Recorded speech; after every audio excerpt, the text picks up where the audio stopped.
Hello, this is the third and final video in my short series on beliefs, scripts and stories.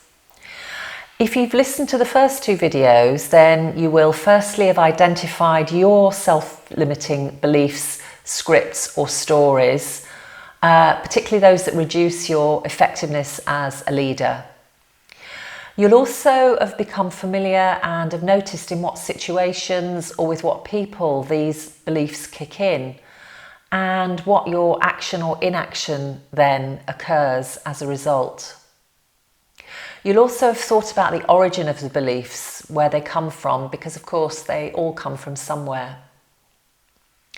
You will also have chosen one belief to change to something that's much more helpful for your particular context or situation. You may even have written it down and started to think about how you might act with the new belief that you have. So in this video, I'm going to help you recognise those moments of choice and give you 4 different strategies to help you embed that new helpful belief. So just as a recap, the example I shared in my last video was James' example. James' belief was, I don't do conflict.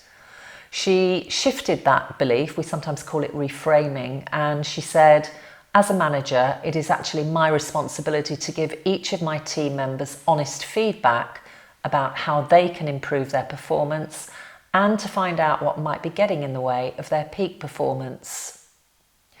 So in this video, I want to give you some really practical strategies to help you really embed your new belief, because it does take practice.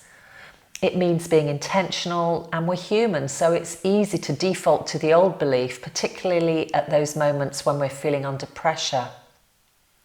So what can we do in practical terms to limit that happening?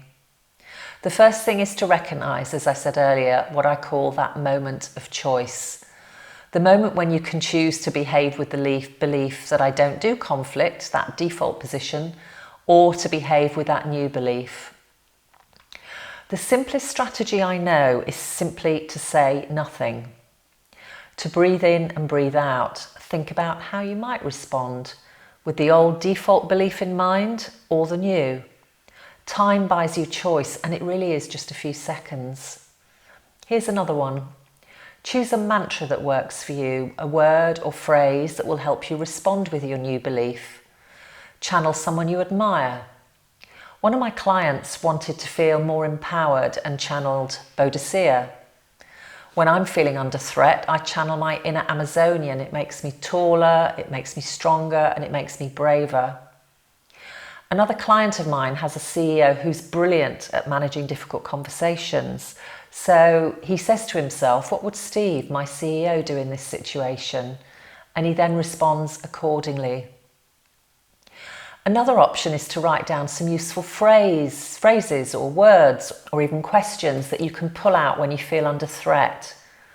Words that are linked to that new belief. Simple things like, I want us to tackle this issue together and I want both of us to share our perspectives. Or something like, let's look at how you can get this project completed on time and how I can support you. Or how about this one? I want to have an honest conversation about your recent performance, and I want to also agree a series of actions over the next 2 months. So find a strategy and some words that work for you. You may need to play around a little bit with certain phrases and experiment with saying them out loud, even getting other people to help me. Trust me, you really can do this. So I hope you've enjoyed this series of 3 videos, and I'd love to now know how you get on. Do get in touch with any questions, challenges and success stories you want to share. Thank you very much for listening.